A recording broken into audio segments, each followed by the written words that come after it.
Hello everyone, সবাইকে good morning. Sony ব্লগসে আর একটি নতুন ব্লগে আপনাদের স্বাগত। আর আজকে হলো ভাতৃদ্বিতীয়া, সবাইকে জানাই শুভ ভাতৃদ্বিতীয়া। আর এই যে সকাল সকাল রেডি হয়ে নিয়েছি ভাইফোঁটার জন্য। আর আজকে সকাল থেকে ভাইফোঁটার আয়োজন হচ্ছে।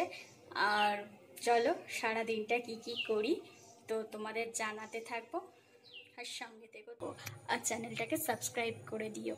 তো চলো দেখা। তারপর তো শাড়িয়ার ওপরে এই যে ফাইনাল লুকটা আমার রেডি হয়ে গিয়েছিলাম।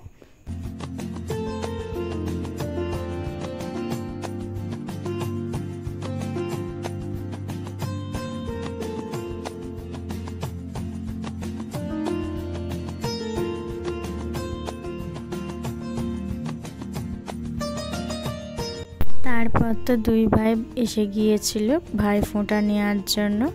আর এই যে আমি একে একে ফোঁটা দিচ্ছিলাম, দুটোই আমার কাকার ছেলে হয়। এটা ছিল বড় ভাই আর ওটা ছোটটা। প্রথমে বড় ভাইকে ফোঁটাটা দিচ্ছিলাম। তো ভিডিওটা আসতে তো লেট হয়েছে, লেটখোর হলে যা হয়, এডিট করতে করতে দেরি হয়ে গিয়েছিল। তো চলো এই যে একে একে ফোঁটা দিয়ে নিচ্ছিলাম 3 বার। আর তারপরে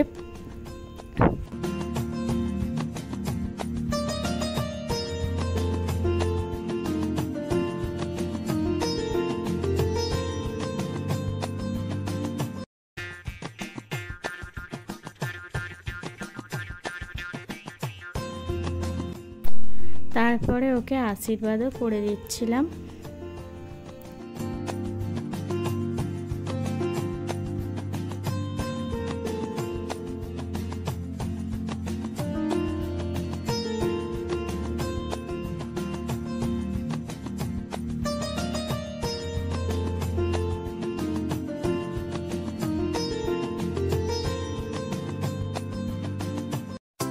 তারপর ওকে একটু মিষ্টিও খাইয়ে দিচ্ছিলাম। ওকে জিজ্ঞেস করছিলাম যে তোর পছন্দের মিষ্টি কোনটা বল, তারপর ওকে খাইয়ে দিলাম।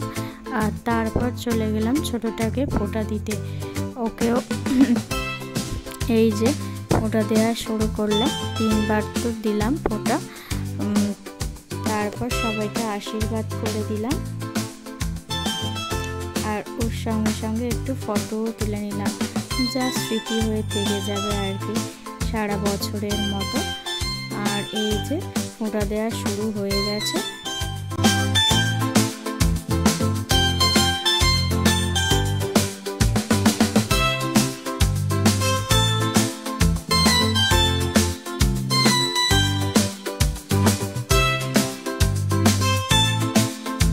আর তোমাদের এবছরের ভাইফোঁটাটা কেমন কাটলো অবশ্যই জানিও। তোমরা কজনকে ফোঁটা দিলে, সারা দিনটা কেমন করে কাটলো অবশ্যই কমেন্টে জানিও। তারপরে ওকে আশীর্বাদ আরও করে নেওয়ার পর ওকেও মিষ্টি মুখ করিয়ে দিয়েছিলাম।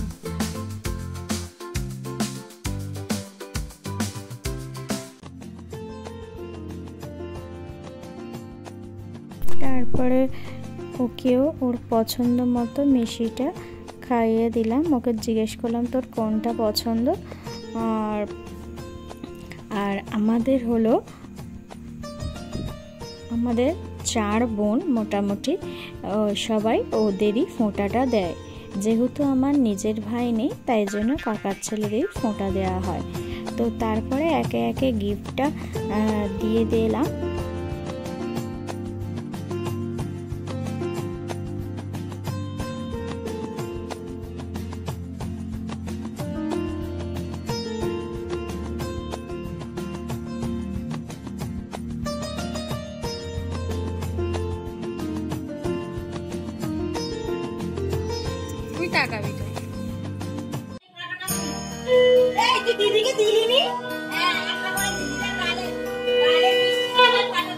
তারপরে ভাইফোঁটা আরো কমপ্লিট হয়ে যাওয়ার পরে চলে এলাম সোজা রান্নার ঘরে। এই যে হচ্ছিল দুপুরের খাবারের আয়োজন। তারপরে এই যে দুপুরের খাওয়া দাওয়া সেরে নিয়ে বরমশাই এসেছিল সন্ধ্যাবেলা। এই ওর সাথে একটু গল্প আরও করে নিয়ে চলে গেলাম সোজা বাজি ফাটাতে। যে বাজিগুলো পড়েছিল সেইগুলোই ফাটিয়ে নিচ্ছিলাম। এই যে, তো চলো বাজিগুলো ফাটিয়ে নেওয়া যাক।